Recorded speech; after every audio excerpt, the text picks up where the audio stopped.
reaction. Okay, so we have very many lipids. We can classify them according to how complex they are. So the simple lipids are those that are actually consisting of basically the fatty acids and the alcohols, which are basically the glycerol, like we are talking about here. We can also call them homolipids. Homo, the same. Homo means the same. Okay, it's the opposite of hetero. Hetero is different. Homo, the same. So simple lipids, that's basically your fatty acids and your glycerol forming there. You don't have any other thing being attached to them. Okay, so the fats and the oils are actually examples of these simple lipids. They are basically consisting of this chain of hydrocarbon. The difference is basically on whether they are saturated or not. Saturation relates to whether they have hydrogen a double bond or they do not have a double. If we say that they are saturated, it means that they don't have double bonds. If they are unsaturated, they have a double bond. Okay, so what you form when you have glycerol and the three fatty acids combining, you actually form what we call triglyceride. Okay, that's what you form. Actually, the name can actually be what you call triacylglycerol. Okay, triacylglycerol is what you form when you have glycerol combining with the three fatty acids there. Okay, so if we look at the simple fatty acid, what does it look like?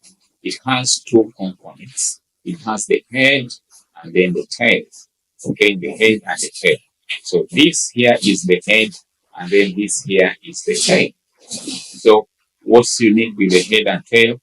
The head is actually polar and then the tail is non-polar.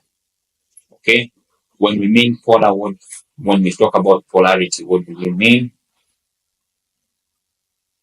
When we talk about a molecule being polar, we are basically referring to the fact that that molecule is actually hydrophilic. It is water-loving. And then the one that is non-polar is usually water-hating and is basically formed by the long chain of fatty acids. So you say it is actually hydrophobic, therefore it is water-hating. So what makes the head polar? It is the carboxyl group. So you have charges there, and then the long chain is basically not having those charges, and that basically becomes non-polar. So you can have long chains of the fatty acid, or the consisting mainly of the hydrocarbons. So if you have very long chains where you have about 12 carbon atoms to about 26, as we all say, that is a long chain fatty acid. And then if we have about 8 to 10, that's a medium chain fatty acid. And then if you have 4 to 6, that's actually short chain fatty acid. Okay, I already explained about saturation. If you have single bonds without double bonds, that is saturated fatty acids. Those are saturated fatty acids.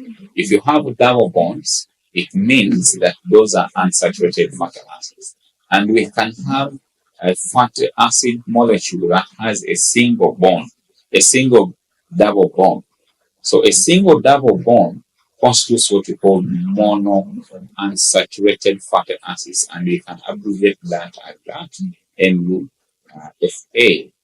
If we have several double bonds, then that is polyunsaturated fatty acids. So more than one double bond, polyunsaturated fatty acids.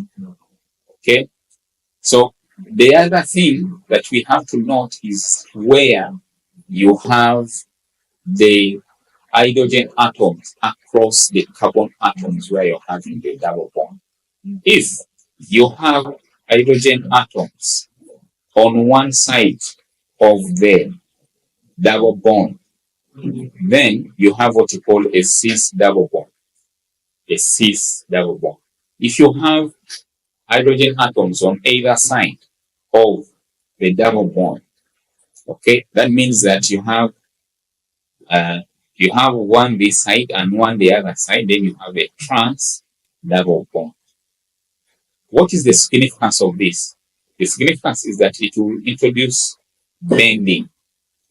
So you can see that since you have that bending, which we are calling the kink or the bend.